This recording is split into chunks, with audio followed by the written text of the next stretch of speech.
what does hope look like in Scripture? That's a very interesting.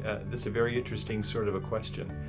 The Book of Revelation, of course, is one that I've got a special place for, and it's one of the most misunderstood books, but it also has some of the most radiant visions of hope that you find anywhere in the Bible.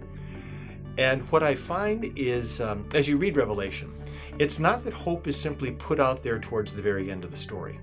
It's that, well, just hang in there. Things are really bad, going to get worse, and even worse, and even worse. But, beyond the Battle of Armageddon, there's finally a source of hope. The way in which Revelation operates is that they regularly include some kind of disturbing visions, visions of threats facing Christians back in the first century, or they've got a bunch of riders coming out, the four horsemen that come galloping out of the pages of the book with warnings of war and conflict and famine and so on. But every few chapters, you're taken into the presence of God and into a worshiping community in which God is praised as Creator, Christ is praised as the Lamb, in which you get people from every tribe and tongue and folk and nation who are being called into this gathering of praise and celebration.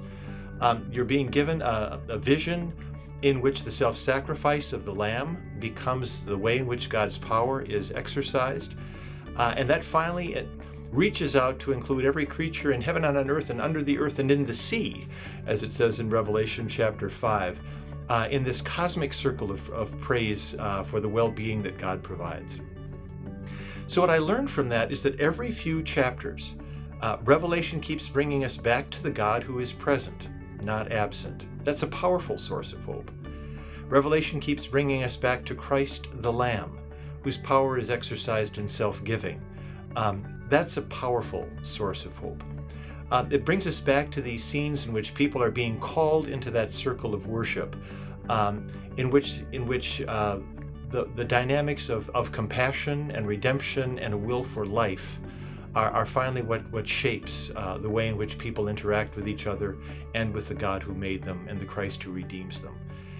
Those repeated scenes that interrupt the ongoing onslaught of visions that disturb and unsettle, I find to be the Bible's most compelling way to present hope, which is the present reality of God, the character of God disclosed in Jesus Christ, which doesn't tell us when is history going to end, but rather it tells us where do you find hope, regardless of what century, what generation you find yourself.